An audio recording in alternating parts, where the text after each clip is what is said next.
The Essential Commodities Act was passed 5 years ago, and when the minister yesterday came with an amending bill, we expected that he would give us a brief report on the working of this measure for the last few years, but unfortunately, we are kept in the dark in regard with to the exact working of the act and the nature of the difficulties the minister is facing. Sir, as far as I know, many of the provisions of this enactment have been observed more in violation by his agents at the state level.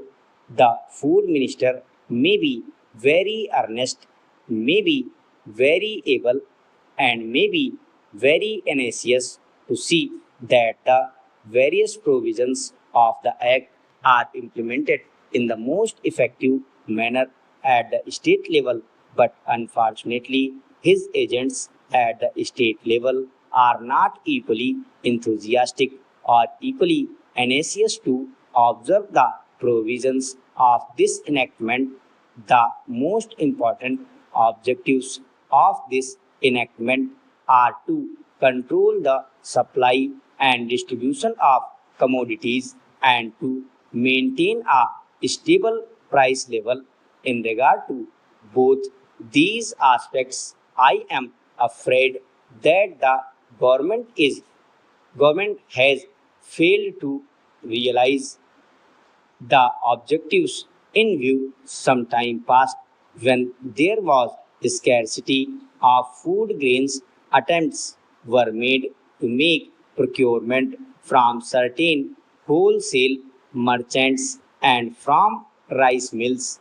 In my own state, I know of many instances of such procurement where, after making known that certain things had to be done and certain steps had to be taken by the merchant community, nothing was done later on by the government when they found that these very old orders of the government were violated. As a result of the violations, there was a consequent rise in the prices of food grains in respect of other commodities like iron and steel, paper, etc. We see a lot of speculative activities, but the provisions of the Act have not been brought to bear on them. Perhaps no case of prosecution was launched against those people who contravened the various provisions of the Act.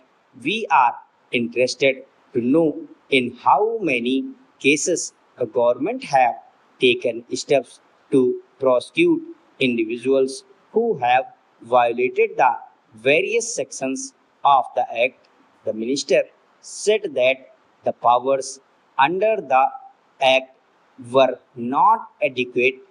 We sympathize with the food minister, but I want to know what action has been taken in this regard by the various state governments. Para. It is very hard for those officers on field duty to establish separate establishments for their families and for their children, and I would especially appeal to the finance minister to see that the family allowances may be resorted to those officers who are on field duty. Economy in army could be affected in other ways. There is scope for more efficient operation of defense industries, which process seems slow, and by purchase policy of utilizing goods and stores indigenously manufactured. Preference should be given to country-made war material such as could be produced here